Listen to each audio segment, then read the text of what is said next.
کہ ہم ایسے کام کریں کہ جو دنیا میں بھی ہمارے لیے ثواب کا باعث بنے اور آخرت میں بھی ہمارے کام آئیں۔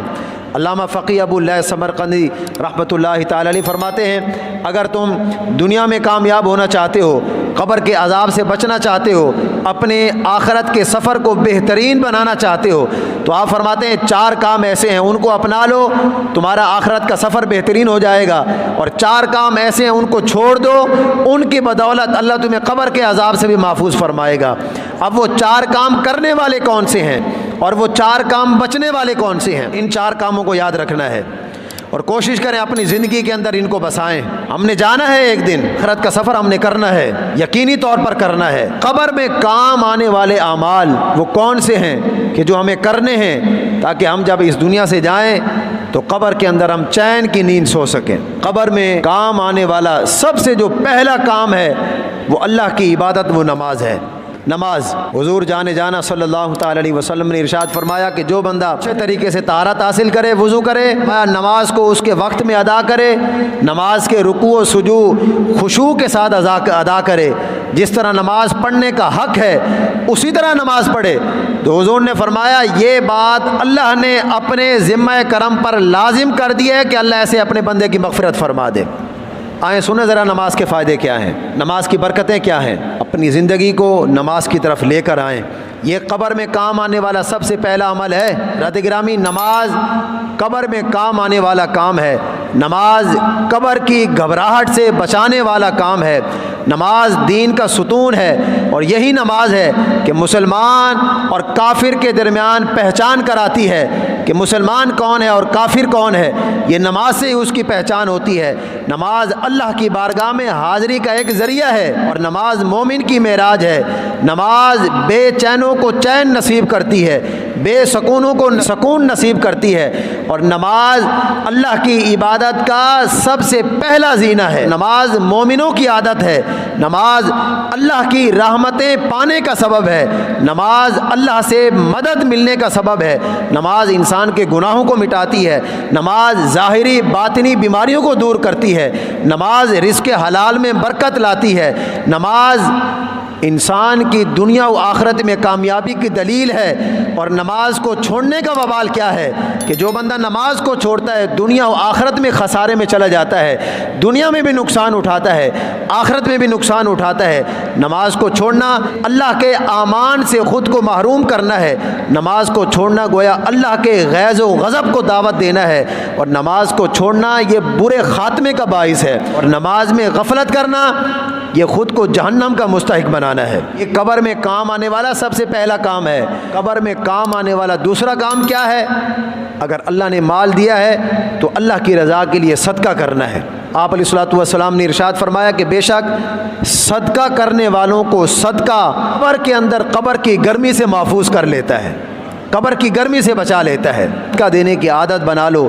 صدقہ انتہائی فضیلت بھرا کام ہے۔ صدقہ برائیوں کے دروازوں کو بند کر دیتا ہے۔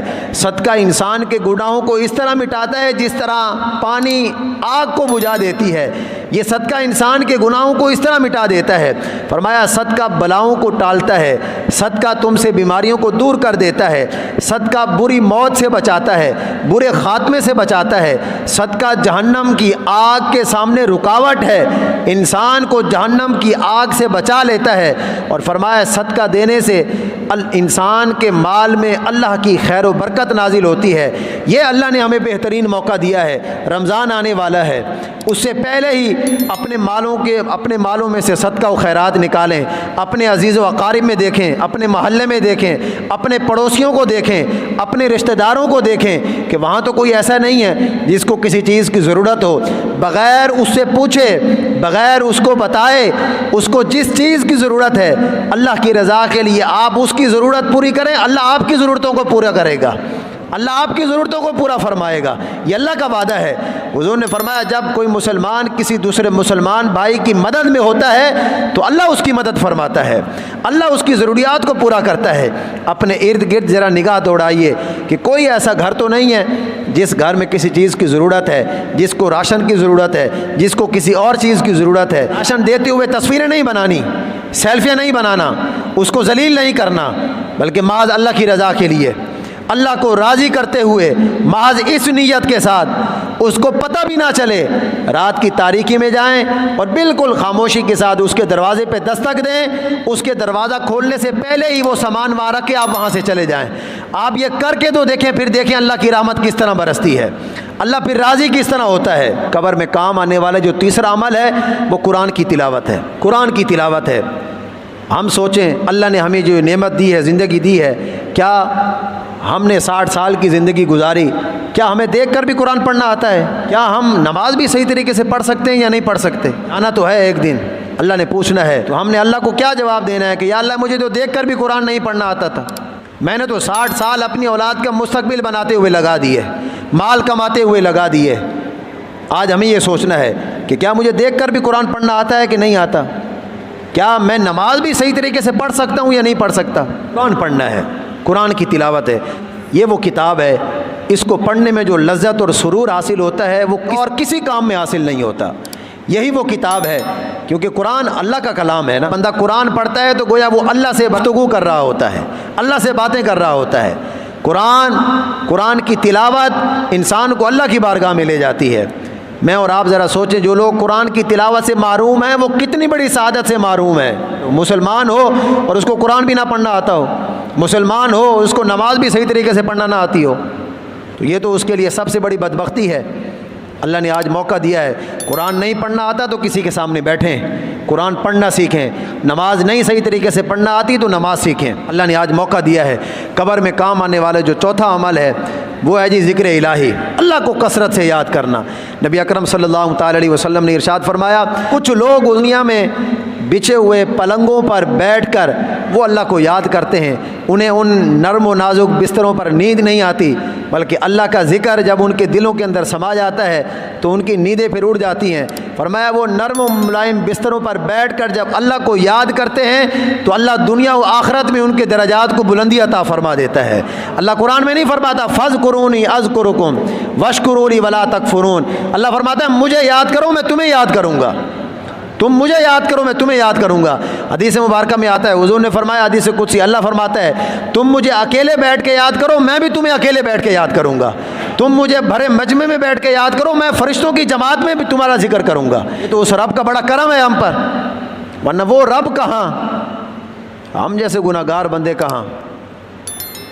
یہ تو اس رب کا کرم ہے کہ اس رب نے یہ فرما دیا ہے کہ تم مجھے یاد کرو میں تمہیں یاد کروں گا، تم مجھے اکیلے بیٹھ کے یاد کرو میں تمہیں اکیلے بیٹھ کے یاد کروں گا، تم مجھے جماعت میں بیٹھ کے یاد کرو گے تو اللہ فرماتا ہے میں فرشتوں کی جماعت میں تمہارا ذکر کروں گا۔ یہ تو اس رب کی کرم نوازی ہے۔ قبر میں کام آنے والا جو چوتھا عمل ہے وہ اللہ کا ذکر ہے۔ آج ہم نے اپنے نفس کا محاسبہ کرنا ہے، ہم نے اپنے آپ سے پوچھنا ہے کہ کیا یہ جو چاروں عمل ہم نے جانے ہیں ان میں سے کس پر ہم عمل کر رہے ہیں، کسی پر ہو رہا ہے یا کسی پر بھی نہیں ہو رہا۔ آخرت کا سفر تو ہم نے کرنا ہی کرنا ہے، یہ 100% کرنا ہے۔ دنیا کا کوئی سفر کرنا ہو تو ہم کتنی تیاری کرتے ہیں، آخرت کے سفر کے بارے میں بھی ہم نے کبھی سوچا ہم نے اس کے لیے کیا تیاری کی ہے؟ اب انسان کو جن کاموں سے بچنا چاہیے وہ 4 کام کون سے ہیں؟ قبر میں سلامتی کے لیے آپ کو جھوٹ سے بچاؤ، اس لیے حضور نے فرمایا جھوٹ انسان کو ہمیشہ گناہ کی طرف لے جاتا ہے، اور حضور نے فرمایا گناہ انسان کو جہنم کی طرف لے جاتے ہیں۔ جھوٹ ایک ایسی لعنت ہے کہ بندہ جب بار بار جھوٹ بولتا رہتا ہے اللہ کے نزدیک اس کا نام کذابوں کے اندر، جھوٹوں کے اندر لکھ دیا جاتا ہے۔ ہم نے خود بھی جھوٹ سے بچنا ہے، اپنی اولادوں کی بھی تربیت کرنی ہے۔ قبر میں سلامتی چاہتے ہو تو اپنے آپ کو خیانت سے بچاؤ۔ اگر تمہارے پاس کسی نے کسی چیز کو امانت کے طور پر رکھا ہے تو اس میں خیانت نہ کرو۔